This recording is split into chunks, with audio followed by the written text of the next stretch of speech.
First, put up with me for a minute, because I think we've talked about a really, really difficult year. And so speaking on behalf only of myself, I'm not pretending this is a SANS view, this is a Ciaran view.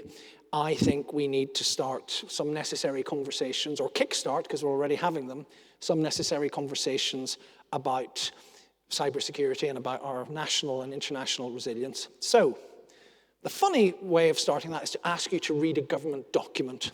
I'm already breaking one of my rules, because I spent 23 years of my life in government. We used to have a joke in government. We've got the same joke in academia, where I spend a lot of my time now, that we produce a lot of things with more authors than readers. And I produced 4 of these things, National Cybersecurity Centre's annual reviews. We had some great content. We really had a great cover one year. We had a sort of digital ant trapping, and we had a digital ant looking like a bug and so forth. I never put out anything as arresting as this, and I rarely see this sort of imagery in a government document. And you can probably read It's Time to Act. You probably can't read the bit below, so I'll read it for you. Open your eyes to the imminent risk to your economic security. Now, if you ever have picked up a government document, think about the calculation that went into that cover. So it's much spicier than anything I have ever published. And why? Why did they do that? Well, at last year's annual review, Richard Horne, now the chief executive of the NCSC, who just started, truly excellent. Many of you will know him not just from his NCSC role, but from his previous role building up and leading PwC's excellent cybersecurity practice. He warned, and this is much more conventional government language, the sort of thing a bland civil servant like me used to come out with all the time. He warned, and I quote, that the gap between the risks and threat faced by British businesses and other organisations was too wide, and it was widening, so it was worse. Now, that's a serious warning, but it's kind of the language that you might expect from a government official. You don't expect that. That's much more arresting. This year's warning is much, much stronger, and you can't miss it. So do at least skim that report if you haven't already. And why did they do that? Because for many organisations, not all, one of the things we should talk about is the good practice that's coming out of so many organisations. But for too many organisations, the gap got too wide. We've had a period in terms of news headlines that cybersecurity has dominated some of those headlines like never before. But when you look back at the post-pandemic period, essentially when you look back at the 2020s, you see what the dominant problem in cyberspace is, and this is kind of what it looks like. It looks like the imminent threat to your and our economic security. It's disruption by criminals, and it's really, really serious. Now, I think over here in the UK, we really should have seen this coming, because there was a spate of attacks in 2021 affecting neighbours and allies as the pandemic ended. So look, here we have Colonial Pipeline, with the famous pictures of people filling up dangerous containers full of gasoline, leading to the deployment of state troops to keep order as panic buying took hold, leading to the US federal government being forced to suspend its regulations about the transfer of oil via road. And remember also the key lesson of Colonial, which was the hackers didn't actually touch the pipeline. They just messed up the company's ordinary business operations so badly that the company took the decision to shut the pipeline down. Now think of Kaseya. You may not remember who Kaseya are. Some of you will in financial services, a Miami-based company doing digital payment systems. So it's a bit odd to be flashing up an image of the co-op written in Swedish. Turns out the Swedish for IT problem is IT problem, which is quite handy. But here you have the co-op, 20% of Swedish national retail capacity, but 100% in many rural areas, forced to give away all perishable items because in a largely cashless society they couldn't do any payments. We even had a warning to the UK in 2021 with a hack of the Harris Federation, 50 schools here in London, mainly in some of the capital's most deprived areas. Now, they handled it well, and the disruption turned out to be minimal. At this school, actually, the electronic doors wouldn't open, so classes started a bit late. But apart from that, they managed the disruption well. But there are still lessons. My favorite one is the immortal reaction of its chair, Sir Dan Moynihan, who's built up this brilliant network of schools. And he was asked by the BBC, he said, so when you got this notification about your breach, what did you think? He said, my first reaction was to panic. So let's now turn to the actions of the Conti group, thankfully now defunct, another group of Russian-speaking thugs later in 2021 and 2022. So in mid-2021, they launched one of the worst ever cyber attacks in history in terms of its consequences. That's the hack of the public authority coordinating the provision of healthcare in Ireland. That's the Health Services Executive. And what happened as a result of that? An entire national healthcare system was brought to its knees. 80% of outpatient appointments cancelled in some areas, an average of 6 to 10 days delay in radiotherapy appointments, depending on where you were in the state, severe delays in cancer diagnostic appointments, and restrictions in antenatal services. That's a healthcare disaster. And in 2022, we have the same group causing, and not as many people know this as I think should, the first ever declaration of a state of emergency as a result of a cyber attack. That was in Costa Rica, taking out 27 government ministries, bringing government to a halt. So we saw this wake-up call in 2021 and 2022, and it continues in 2023 and 2024. Here is a French electronics giant forced to stop manufacturing and distribution, a US steel giant. And, as you may have seen recently, Japan is running out of beer as Asahi has had to shut down some of its operations because of disruptive criminal behaviour. So now let's look at the UK over the past 2 years. And as we said this morning, and please feel free to use Slido from now to ask questions and so forth, we're going to talk about some things that are pretty grim before we talk about some things that are a bit more optimistic. But if we look at the UK experience over the last 2 years, there are two grim headlines. So the first, from June 2024, a headline for all their own reasons. A year after that, so this June, a statement by the King's College Hospital Foundation Trust that they believe that one patient died of unexpected causes as a result of the cyber attack on the pathology services provider, Cinevis, who provided services to that trust. That is the first time, the very, very first time, a state authority has linked a fatality to a cyber attack in this country. So we see more disruptive attacks in 2025. We've got Marks and Spencer's, by their own estimate, losing 300 million because of the click and collect disruption and those empty shelves, the Co-op with their empty shelves. And like the Swedish Co-op, this is huge disruption in rural areas, particularly in the Highlands of Scotland, where it may be the only store for a good number of miles. They lose 206 million by their own estimate. And today, there's something called the Technical Committee of the Cyber Monitoring Centre. It's a not-for-profit funded by the insurance industry, and I chair it. And it tries to measure the financial, and I stress only the financial, impact of major cyber incidents affecting the UK. Now, today we've provided, you may have seen it on the news, it came out at 7 this morning, we've provided the first estimate, and it's a cautious estimate, of the impact of the Jaguar Land Rover crisis on the UK economy. And the cost that we've put out is £1.9 billion. And that doesn't include, because that's only a loan guarantee, the unprecedented government intervention. At crossing £1 billion, this is far, far higher than any credible estimate of any previous cyber incident affecting the UK. So many of us are here, and we're all in the UK right now, we're all in its capital, most of us are based here. This is pretty bad. It's very bad. In the last 2 years, the first fatality due to a cyber attack in British history, and by far the biggest financial loss due to a cyber attack in British history. Those are two unwanted records.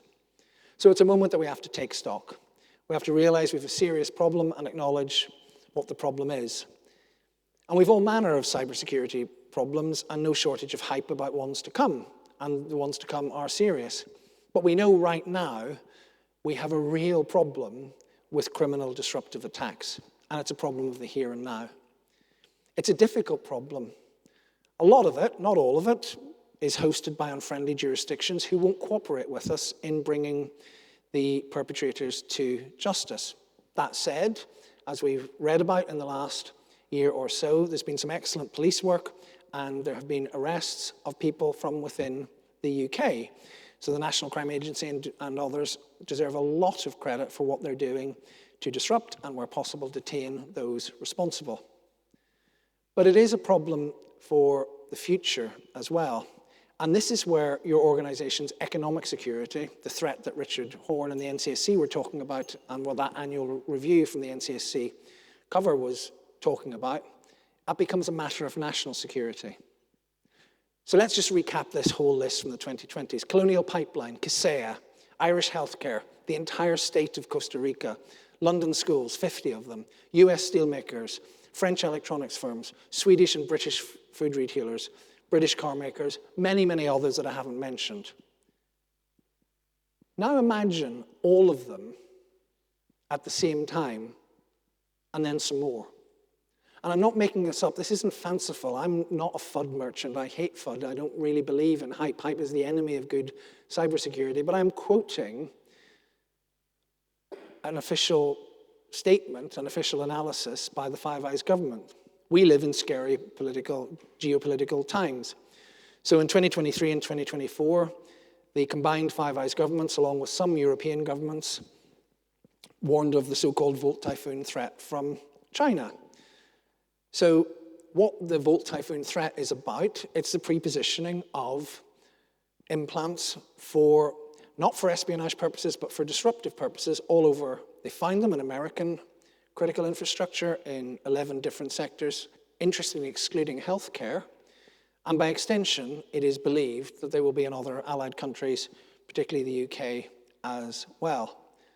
And what Volt Typhoon is about is that there's no need for these countries to spend years and millions preparing all these extraordinarily complicated and sophisticated, sort of world-class, risky attacks on energy grids or whatever with limited guarantees of success, when they can just really mess us up by behaving like these guys, but just do it all at the same time.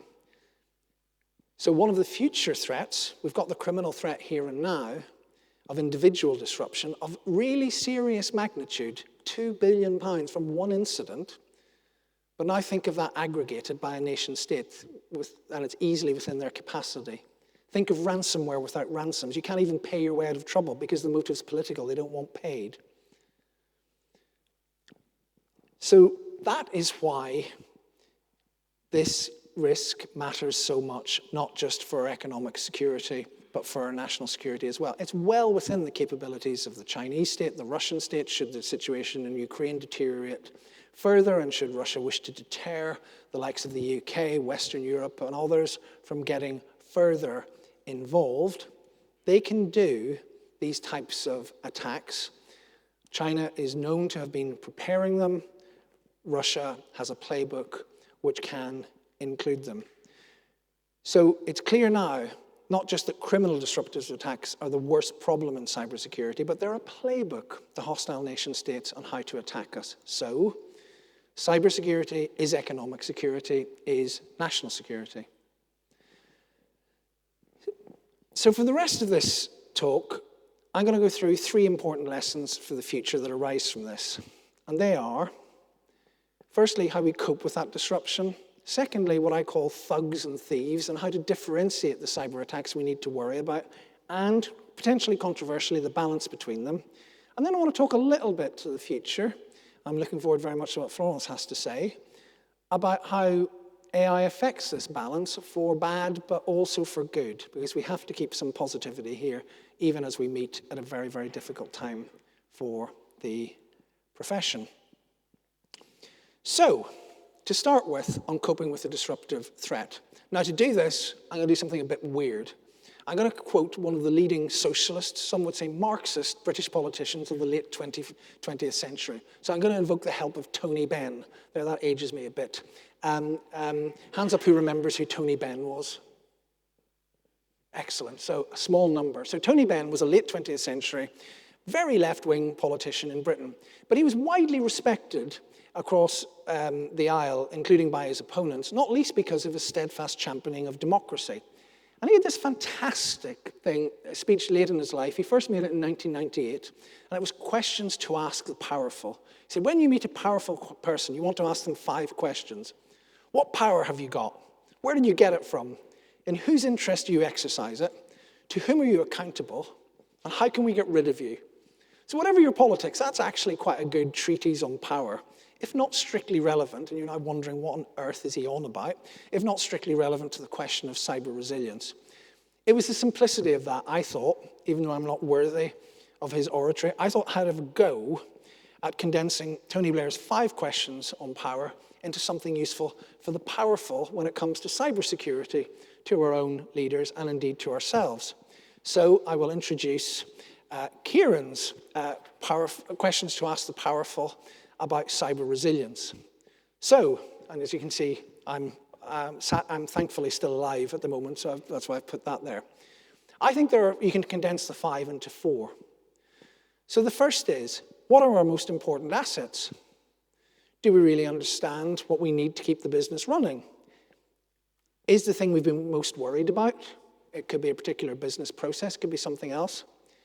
But is that the thing that really matters most? What about our nice old boring invoice or payroll system? What would happen if that went down? What matters most to us? That's the first question.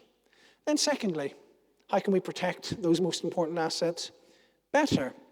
What are our chances of stopping the attacker at the perimeter? If they get in, what are the chances of detecting them? If we can't detect them, can we confine them to parts of the network where they can't do as much harm? Then third, who else do we depend on? The supply chain risk. What could a malfunction at our IT outsourcer cause? It seems to have happened in some of these cases that we're talking about. What if something happens to a system we rely on, such as what happened at multiple European airports a few weeks ago? Can we do more to insist on standards from our partners to stop this type of thing from happening? And then the most important question, and I think, perhaps, and do challenge me on this, I think it's one that many cybersecurity leaders don't like to answer, because strictly speaking, it's about business continuity. It's not really a cyber question.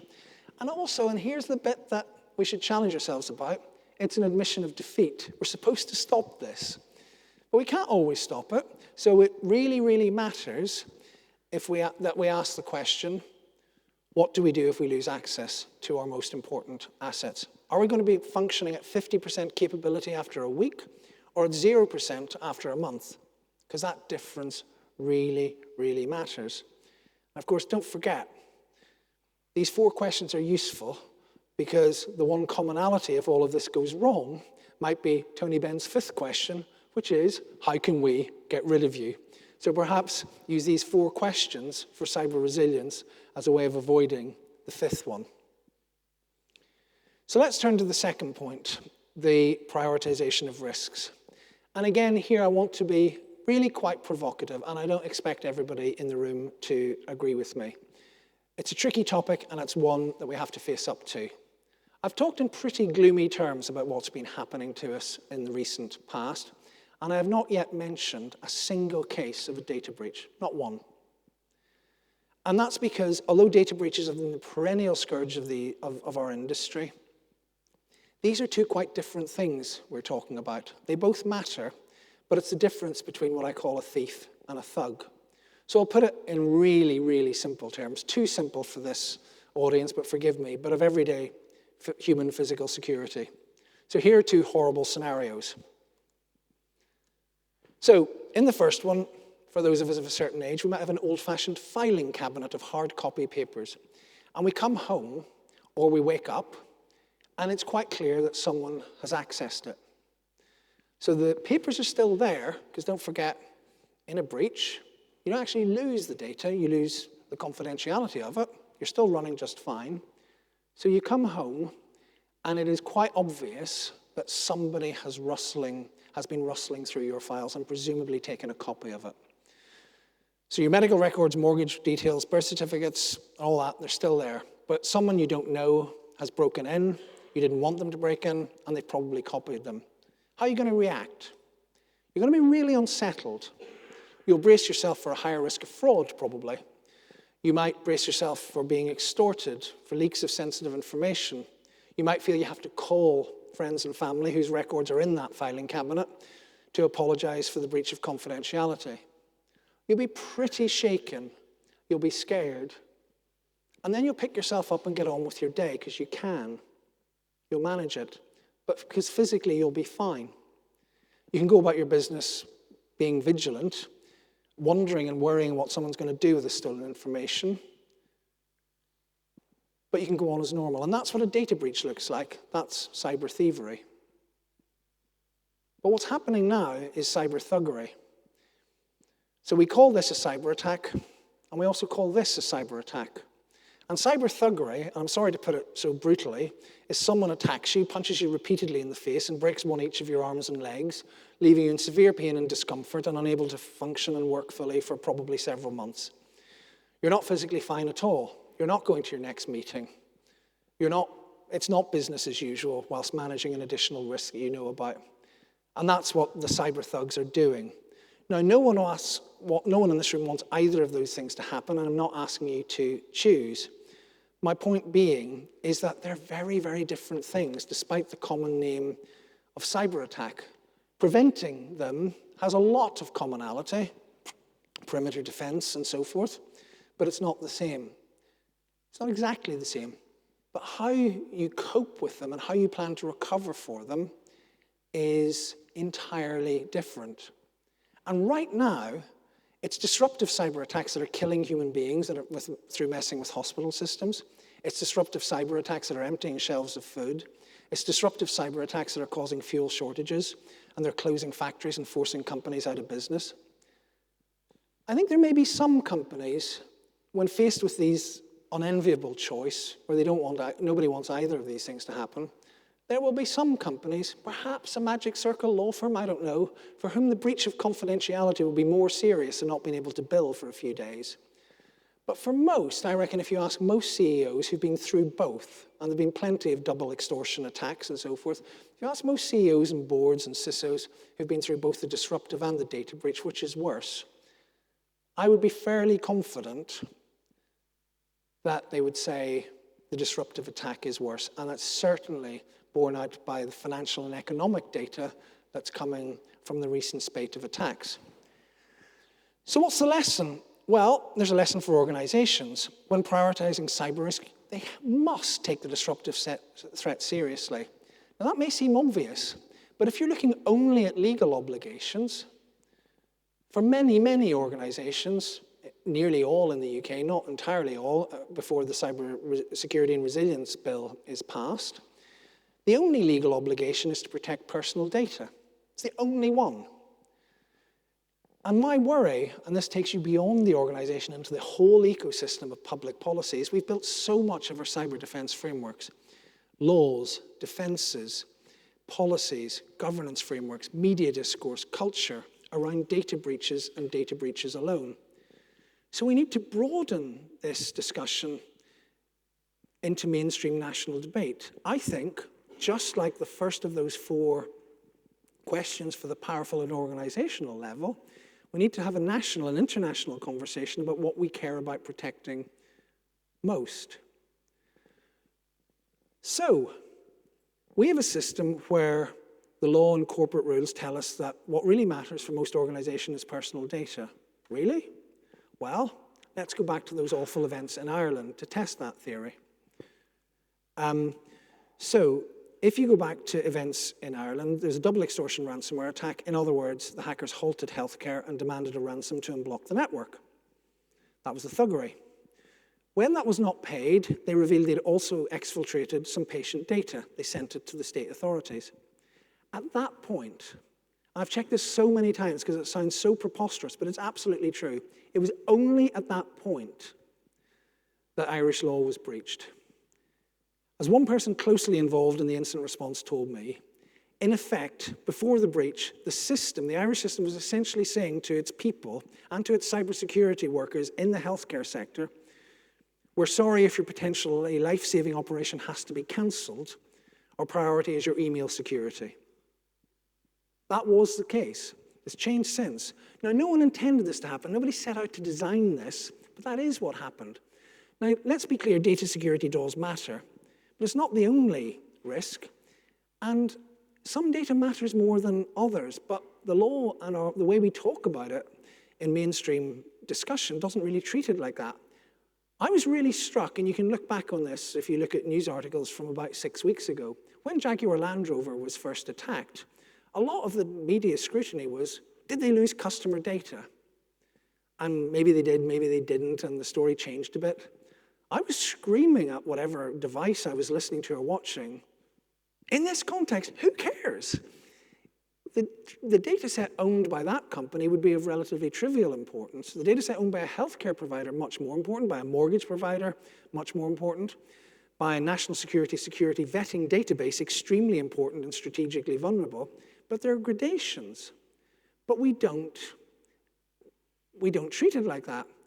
In the middle of the JLR crisis, you may remember the brief outrage, and outrage was justified about the hack of data belonging to a chain of nurseries, which included the photograph of kids. Now, that is really serious, and it was interesting that pressure on the criminals more or less took them to withdraw their threats and take the data off the dark web. But there was one newspaper article I saw which said, "This is every parent's worst nightmare," in the headline.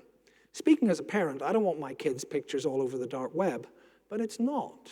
I would say soberly and objectively, it is not my worst nightmare.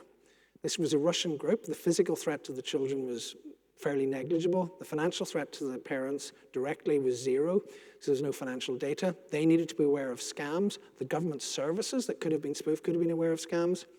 We lost our sense of perspective about this attack briefly, whilst parents and others all over the West Midlands and Merseyside and elsewhere were at risk of losing their jobs because of a different attack.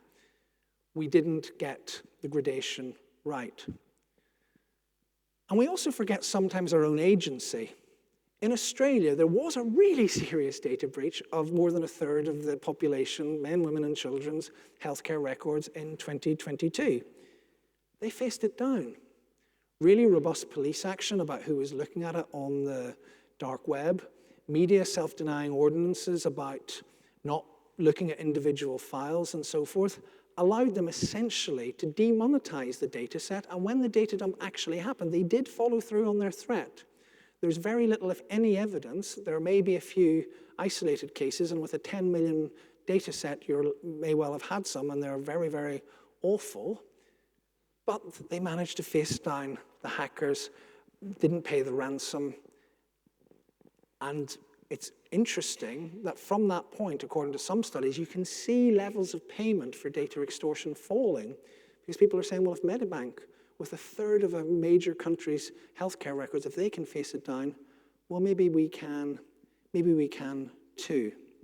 So the point is there are layers to the importance of data, and we shouldn't expect every organization to prioritize the defense of the unimportant at the expense of everything else.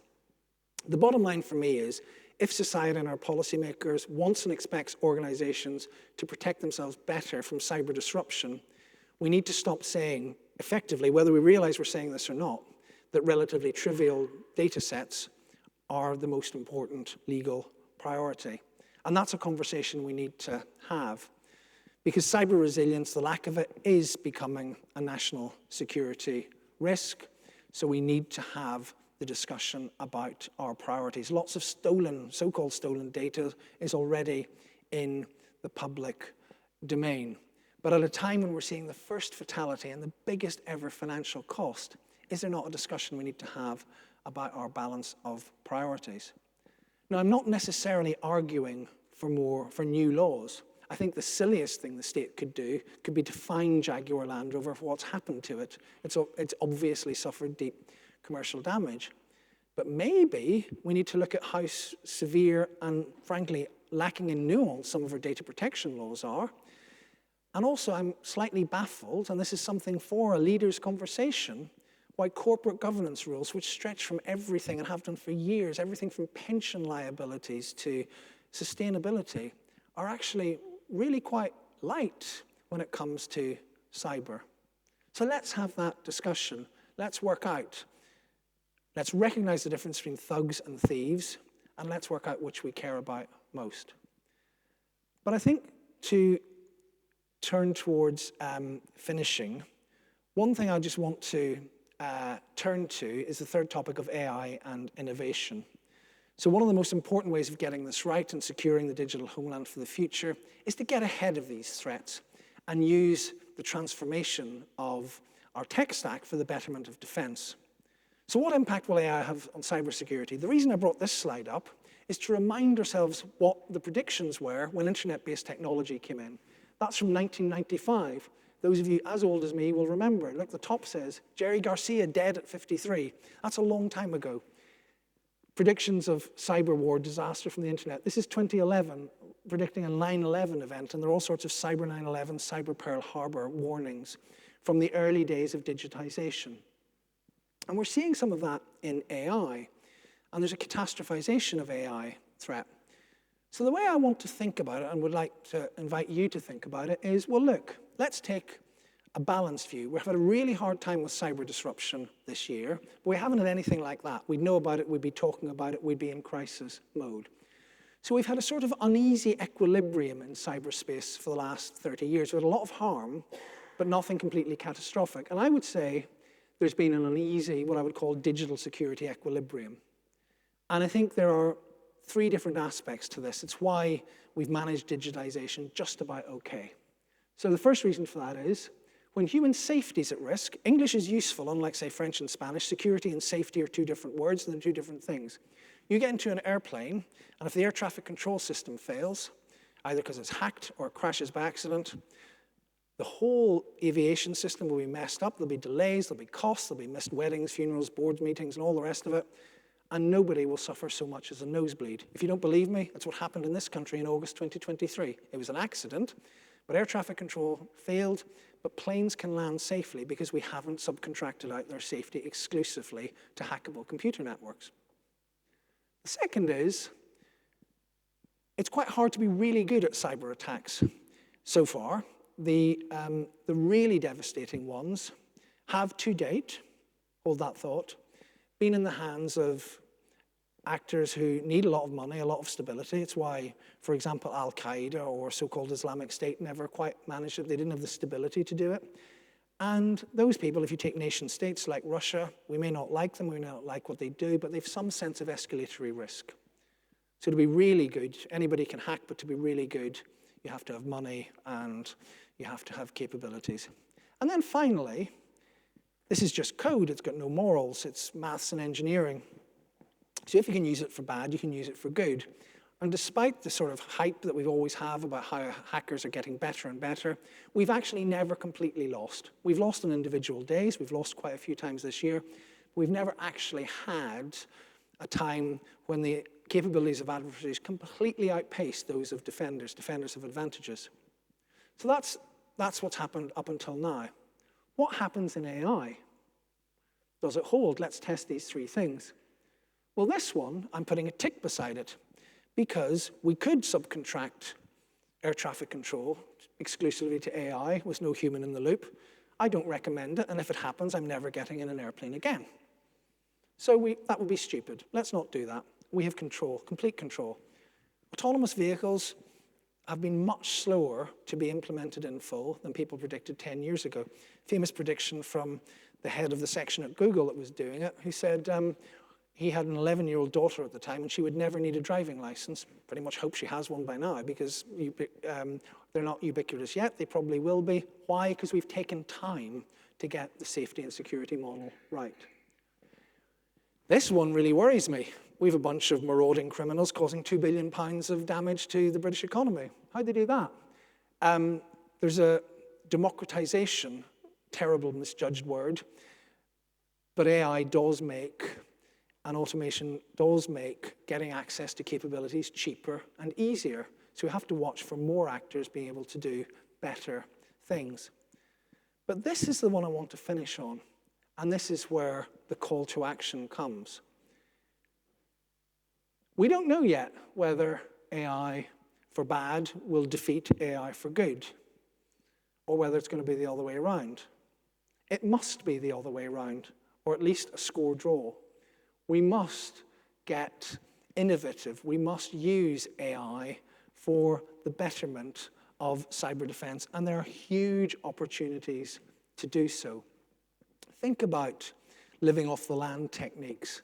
Think about how you could use AI to catch a supposedly legitimate user who's been hijacked doing weird things. Just one example.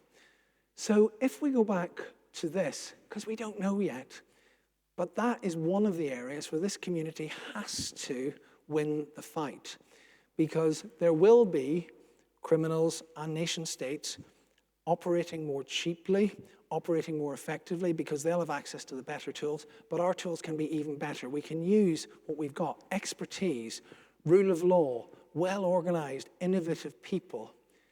So if it is time to act, one area where this community can really act is making sure that we win that race, that we win the battle to make AI for good more effective than AI for bad. And if we do that, and if we have a more sensible posture between thugs and thieves, if we get better at working out what we care about most, we get more resilient, we get more savvy about what data matters and what doesn't matter, and we use the most effective techniques, we will win. And there is a sunny upland here, which is that the tech stack in 5-10 years' time will be profoundly different than the one we have now. And if we invest now in the capabilities and the skills that improve that at source, by design, by default, then this gathering will not be, in 5 years' time, against the backdrop of 2 unwanted new records. So thank you very much, and I think we've got a few moments for questions. Thank you for listening.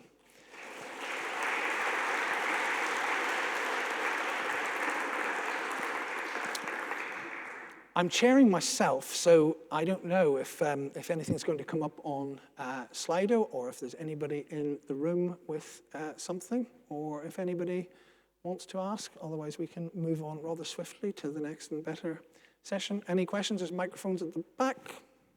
Thank you. And do type in if you'd rather ask. We've got about 5 minutes, 6 minutes left. If you want to ask by Slido, then please do that. Thank you very much, Ciaran. So my question is around sort of the re-education at the board level around availability versus confidentiality or integrity, and basically saying, the board need to prioritize and tell us as security professionals that it is the availability or the disruption that they're worried about. Yeah. And then we can take that forward. That's kind of what you're saying. That's the gist of what you're saying, isn't it? Is that it may be disruption that is the key thing. We've maybe got it wrong. Yeah, well, thanks, Rob. And it's I have to say you very effectively condensed 38 minutes of verbosity into 30 seconds. Yeah, that's the key message. So the first thing is, I think they have to reach this conversation themselves. They have to reach this conclusion themselves, and there will be cases. I actually think genuinely there might be some organizations. Could be a healthcare organization with lots of genomic data. It could be a law firm with lots of confidential client information. Certainly, if you think to the American government losing its national security vetting database with all the personal vetting files of 20 million federal government employees, then data is worse. But then it's not just realizing the disruption is probably the worst for most organizations. What type of disruption? For example, I genuinely think a lot of organizations don't really think about what happens with invoicing. And that was the big issue, apparently. That's what Colonial Pipelines say. That's what some people say about Colonial Pipeline, why they shut it down. They say it was safety, others say it was invoicing. I know that, for example, I used the Harris Federation as a really good example of how to cope with a crisis, and they saw it all off. But the ticking clock for them it wasn't even paying staff because they had an outsourcer for that and they'd done it. It was actually paying invoices. And they worked the phones and said, look, give us a few days and so forth. But the thing that they were really, really worried about was, were they going to actually just lose important capabilities because of that? So it's getting to the point, and it may be data, but mostly it'll be disruption. What type of disruption? It's not all the same. One question. Yeah, sure. If it's okay. So following that through then, we see a lot of the time during attacks, organizations shut themselves down as a containment, in quotes, strategy. Is that possibly the wrong strategy then, with availability and disruption being the key business driver? It's an extraordinarily difficult question to answer, and there's no, I don't think there is an obvious rule that you should or shouldn't. And it's a big call, and like big calls, they will go wrong. It's a bit like ask any pen tester. They've always bricked something in their career. If somebody hasn't brought down an organization by mistake during a pen test, they're probably not very good at pen testing, and they all say that. There will be cases where people have switched things off when they didn't need to. So I would say, firstly, if you're in the position where you're making a panic decision to switch things off because you don't really understand what you've got. If you don't understand what's happening to you, that's different and understandable. If you don't actually understand how your system works, then you should have done it earlier. So it's understanding those dependencies earlier, I think, is really, really important. And the best I could do, if I were to hazard, again, speaking only personally, but if I were to hazard a rule, is don't default to unplugging. It might be necessary, but I do remember, and this became public, during WannaCry, people were unplugging MRI scanners that weren't connected to any of the infected IT. And obviously that's going to disrupt patient care because you're switching off MRI scanners. Don't do that lightly, and don't do that automatically. Any other points? Time for one more, but not necessarily. Was one here. Thank you. And then I'll be brief, and then we'll move on. Sorry, hands up. Oh, sorry. No, was there one here? You? No. Wow. So, Oh, sorry. hello. Oh, hi, sorry. Hiya. Thank you. Hiya.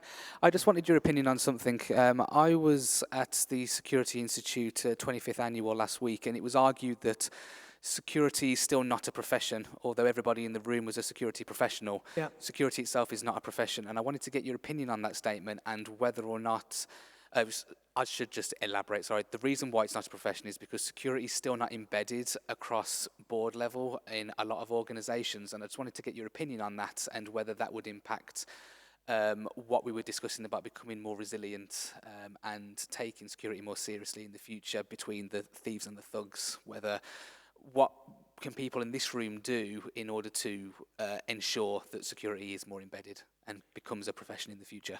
So I think it is a profession, and where it isn't, it should be a profession. And I think it fits neatly into the concept of profession because it's like other professions, there are specialists and there are specialist units. There's a law society, there's all sorts of, there's legal specialists, legal academics. But most organizations use legal services as a supporting function to their main business. Same with accounting, same with all sorts of other HR, all sorts of other things. And the key thing is it's supposed to support the wider business.